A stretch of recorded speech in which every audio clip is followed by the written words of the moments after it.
Hi everyone, welcome to this edition of Tech Tip Tuesday. What I'm going to be talking about this week is picking the right laptop for a mobile professional. Things that we're going to pay attention to as a mobile professional are lightweight, long battery life, things like that. So there's a really neat article here from tech.co that kind of goes into everything deeper. And I have a link on this next page that you can follow and go check out yourself. But I'm going to summarize the most important details. Basically, we have the processor, we have a solid state drive, and we have RAM.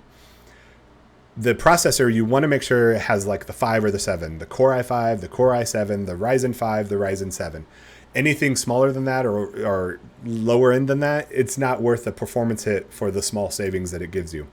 Solid state drives are an absolute must. The minimum I suggest is a 256, but really I recommend 500 gigs or larger. RAM wise, we want to make sure we have 16 gigs. You can easily, most laptops or a lot of laptops come with only 8 gigs right now.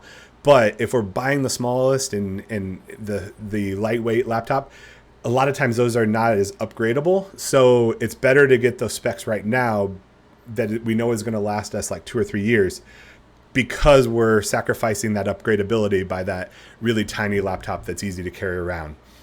The other one is battery life. We want to make sure that there is at least 15 hours of battery life.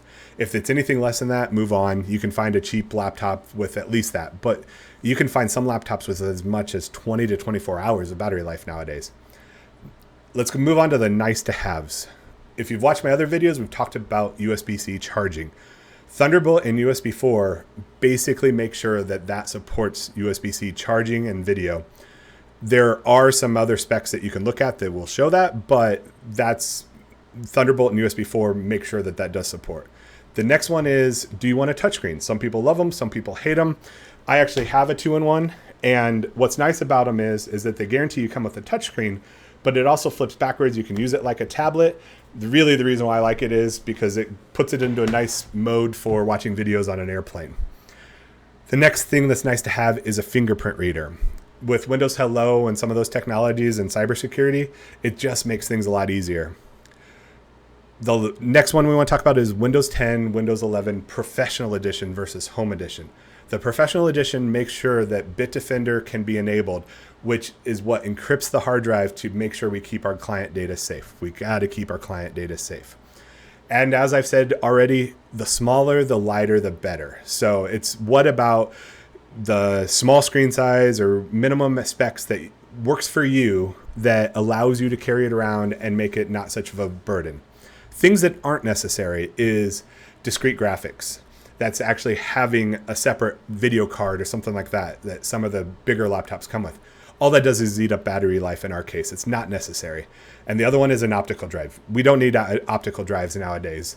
You're going to use it maybe once a year, once every other year. Just buy it at $25 one off of Amazon and keep it in your bag if you want to. My favorite laptops right now are by LG, called the LG Grams.